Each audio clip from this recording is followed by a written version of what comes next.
السلام علیکم ورحمۃ اللہ وبرکاتہ۔ آج سے نئی کتاب کی شروعات ہو رہی ہے۔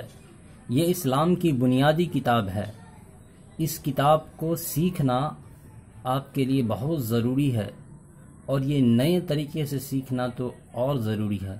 پہلے زمانے میں لوگ مجہول پڑھا کرتے تھے، اور اب کے زمانے میں لوگ معروف پڑھتے ہیں، اور لوگ معروف پڑھنے والے کو بھی پسند کرتے ہیں۔ ہم آپ کو بتائیں گے کہ مجہول کا کیا مطلب ہوتا ہے، معروف کا کیا مطلب ہوتا ہے، کس طرح کا پڑھنا چاہیے، اور اب کے زمانے میں کس طرح پڑھنا زیادہ بہتر ہے۔ تو اس کتاب کو ہم شروع کرتے ہیں، اور آنے والی بہت ساری کتابیں، جیسے اس کتاب کے بعد ہم نورانی قاعدہ شروع کریں گے، اس کے بعد اما پارا، اس کے بعد قرآن کریم تک باضابطہ ایک ہی چینل کے اندر آپ کو ملے گا۔ تو شروع کرتے ہیں۔ بسم اللہ الرحمن الرحیم رب یسر ولا تعسر وتمم بالخیر۔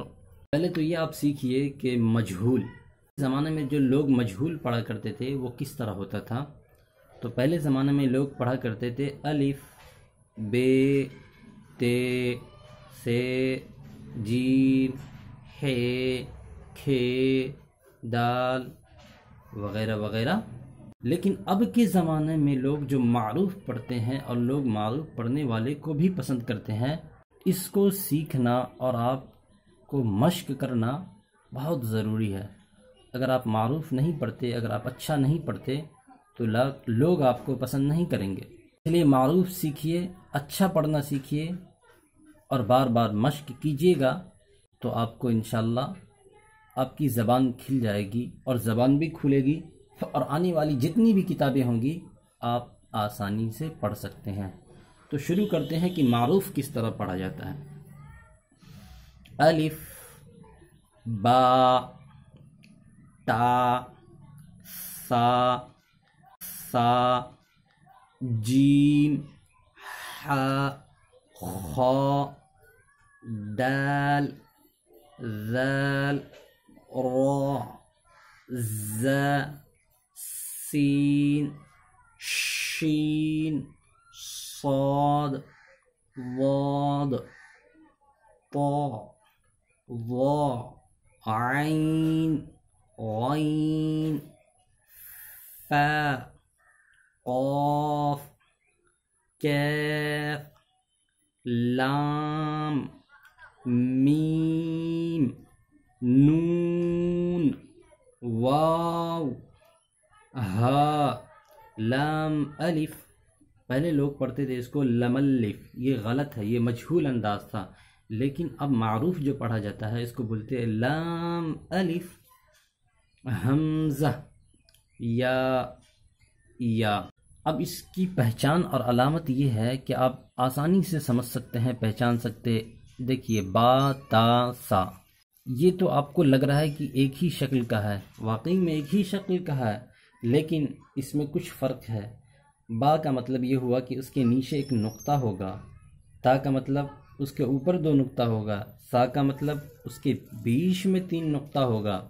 لگتا تو ایک ہی شکل کا ہے، لیکن تھوڑا تھوڑا فرق ہے، اس کو پہچاننا ہوگا آپ کو، اور آپ کو دل دماغ میں رکھنا ہوگا اس کو۔ اسی طرح جیم ہا خا، یہ بھی اسی طرح ایک ہی شکل کا لگ رہا ہے، لیکن اس کی پہچان یہ ہے کہ جیم کے بیچ میں ہوتا ہے ایک نقطہ، ہا ہمیشہ خالی ہوتا ہے، اور خا کے اوپر ایک نقطہ ہوتا ہے۔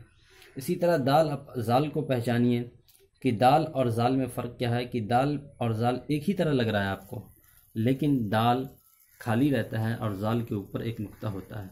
اسی طرح را کے اندر را زا ایک طرح ہے، لیکن را میں نقطہ نہیں، زا میں نقطہ ہے۔ اسی طرح سین اور شین، اس کو چھوٹی سین بھی بولتے ہیں اور بڑی شین بھی بولتے ہیں۔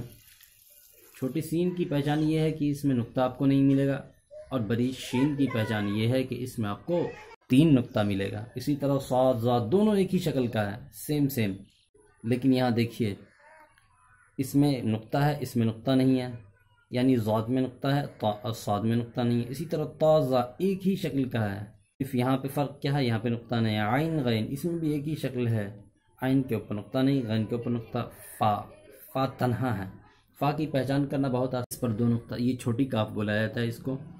اسی طرح لام، لام بھی تنہا ہے، میم بھی الگ شکل کا ہے، نون بھی تنہا ہے، آپ گول ہوگا، اس کے بیچ میں ایک نقطہ ہوگا، واو یہ بھی آپ کو تنہا لگ رہا ہے، ہا بھی اسی طرح ہے، لام الف بھی تنہا ہے، حمزہ یہ بھی تنہا ہے یعنی اکیلا ہے، یا آنے والے سبق میں جو پہچان ہوگی اس کو بھی تھوڑا سا سمجھ لیتے ہیں۔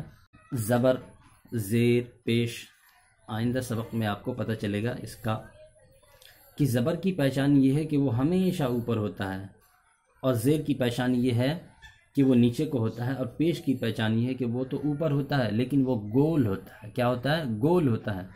اسی طرح دو زبر، دو زیر، دو پیش، جزم گول ہوتا ہے۔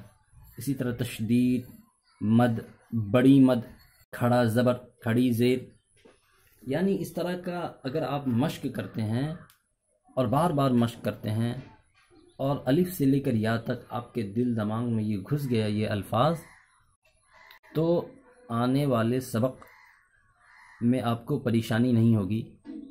اور بار بار مشق کریے، بار بار مشق کریے۔ اور یہ کتاب، اس کتاب کا نام ہے بغدادی قاعدہ۔ یہ آپ کو ڈسکرپشن میں PDF کے شکل میں ہم ڈال دیں گے انشاءاللہ، آپ وہاں سے جا کے نکال سکتے ہیں۔ بس اگلے سبق میں ملتے ہیں، اپنا خیال رکھیے گا۔